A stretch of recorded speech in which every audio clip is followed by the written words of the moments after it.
You know, many of us have been told in our upbringing that hard times make you tough and you can learn and grow, and that's why you need to go through them.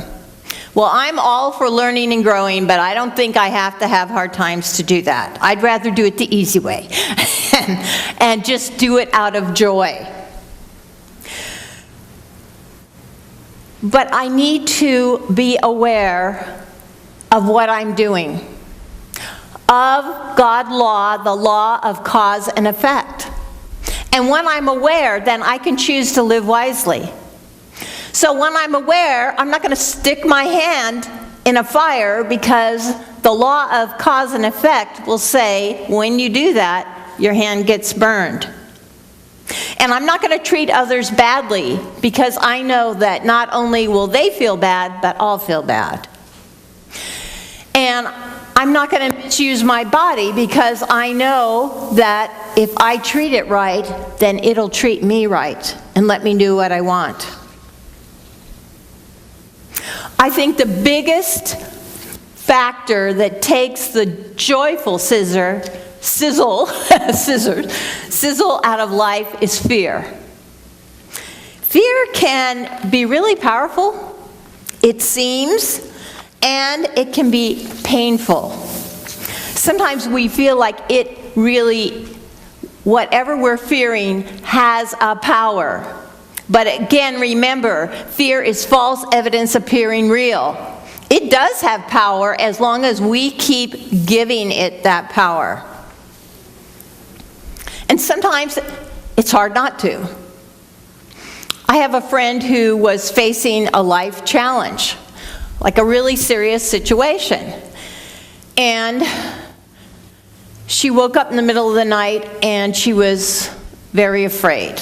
She was really focusing on, what could happen that she didn't want to have happen. And so she did treatment, but what she found was she could only get to the intellectual part of treatment. She could say the words, but she couldn't get the feeling. And you've got to get the feeling and the belief to make it work. So what she decided to do was get up out of bed and read a book. It was a book that was kind of compelling and took her mind off it, because she didn't want to spend the whole night giving power to fear. And then, first thing in the morning, she called a practitioner. I mean, you can call a practitioner in the middle of the night, but sometimes there's not always one available. So knowing you can choose, even if you're having trouble treating, you can choose to not give fear that power. And when you change your belief, the power is gone that it seemed to have. Now, I've told you before, many of you, about my friend Dr. Jack Holland. But I just want to tell you briefly again to remind you, because it's important. When he was 35, he got cancer, and it spread all over his body. He was down to 93 pounds. He's 6'4", and he was given a few weeks to live. Well, he'd been at Stanford, Mayo Clinic, all the best places. Looks like better get your affairs in order.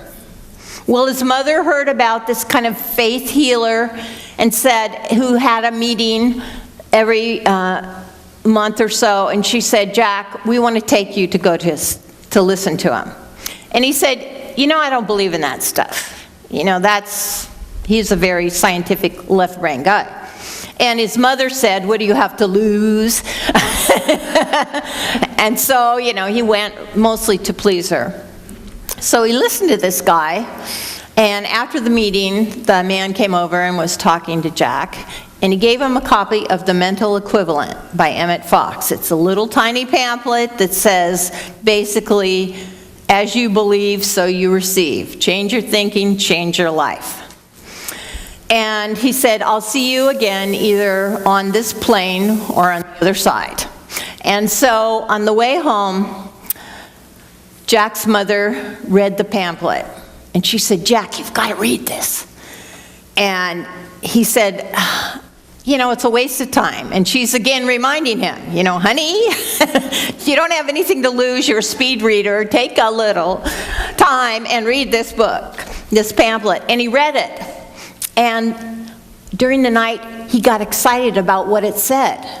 Wow, what if this is really true? And so the next day, he sent his mom to the library, get a bunch of Emmett Fox books and other books about the subject. And he began to read and study, and he started getting better. And after 2 years, his body was back to perfection. And he just is looking forward to his 87th birthday this October.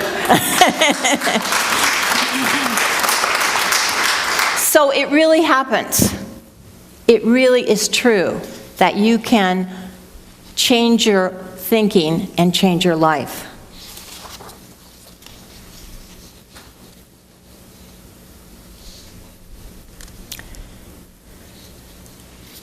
So I think also one of the things that's really important to add the joyful sizzle to your life, when I think of that, is practicing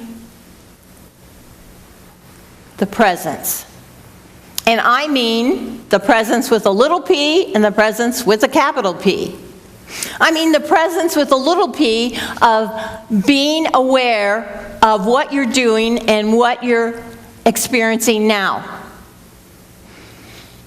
Imagine eating a delicious chocolate sundae.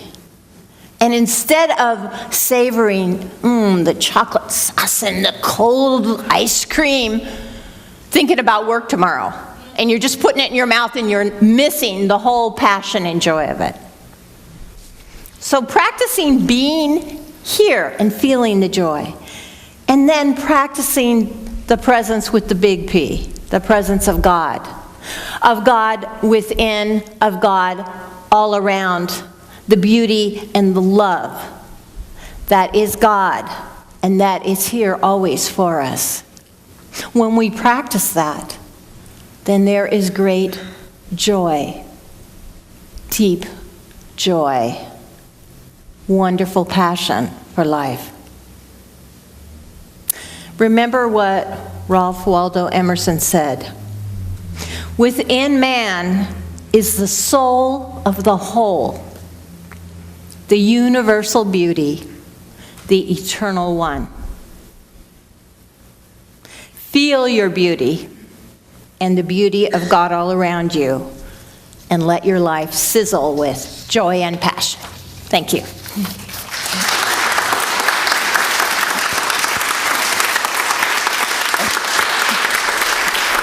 Thank you.